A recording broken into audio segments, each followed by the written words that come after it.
The phone was still in my hand when my boss said it. "I'll take care of everything.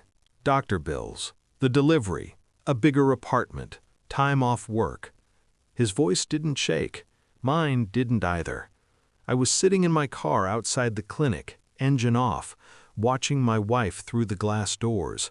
She was laughing with the nurse, one hand on her stomach, the other holding her phone like it might betray her if she loosened her grip. "I'm pregnant," she had said earlier. "Aren't you happy?" I told her yes. That was a lie. Not because I didn't want a child, but because my boss shouldn't have been this generous. He ended the call by calling me son. He'd never done that before. I watched my wife tilt her head, that familiar angle she used when she wanted sympathy, when she wanted forgiveness before the crime was named. Something inside me went very quiet, the kind of quiet that comes right before a storm decides where to land. She cried that night, happy tears, she said. I held her, counted her breaths, calculated the dates in my head. She'd been distant for months, not cold, careful.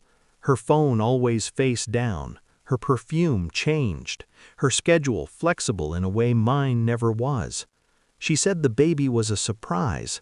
So was my boss's sudden interest in my personal life. He started asking questions, soft ones. How was she feeling? Was she eating well? Had we chosen names yet? He never asked how I was. When he handed me an envelope with cash inside, too much cash, I didn't refuse. I thanked him. I watched his eyes. There was relief there, not kindness. Relief doesn't come from generosity. It comes from guilt being managed. That night I lay awake next to my wife while she slept with a small smile on her lips, one hand resting over a future that wasn't mine. I didn't touch her. I listened. I didn't confront. I observed. I checked timelines, compared calendars, ran quiet numbers through colder logic.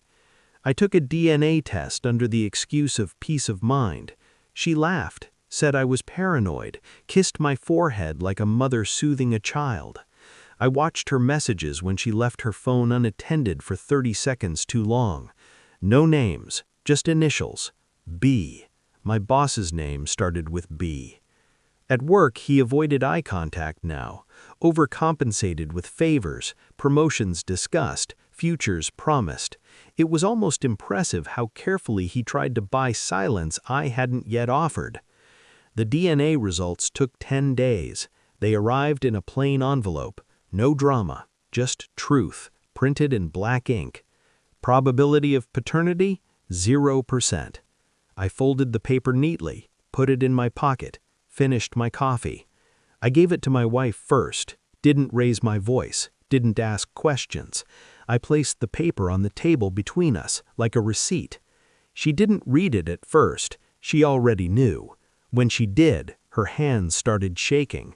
She tried to speak, tried to explain, words stacked on top of each other until none of them meant anything. I told her to stop. I said I wasn't angry. That was the part that broke her. Then I went to work. I asked my boss to meet me privately. He smiled too fast. I handed him the same paper, watched the blood drain from his face as he scanned the numbers, as the relief he'd been living on collapsed into something uglier, fear. He tried to talk. I didn't let him. I told him I'd already spoken to a lawyer, that his generosity looked a lot like an admission, that HR would be very interested in how deeply involved he'd been in my marriage. I told him I didn't want money. I wanted distance. I would resign quietly. No scandal, no public ruin, but I would keep the evidence. Insurance, I said. He nodded. He looked smaller than I'd ever seen him. Men always do when their power is exposed as borrowed. I moved out the next week, left the apartment empty except for the envelope with the DNA report on the counter. No note. She called, texted, begged. I didn't block her. Silence is more precise when it's deliberate. Months later, I heard my boss was transferred, quietly, no explanation. His reputation intact, but permanently cracked. I heard my wife moved back in with her parents.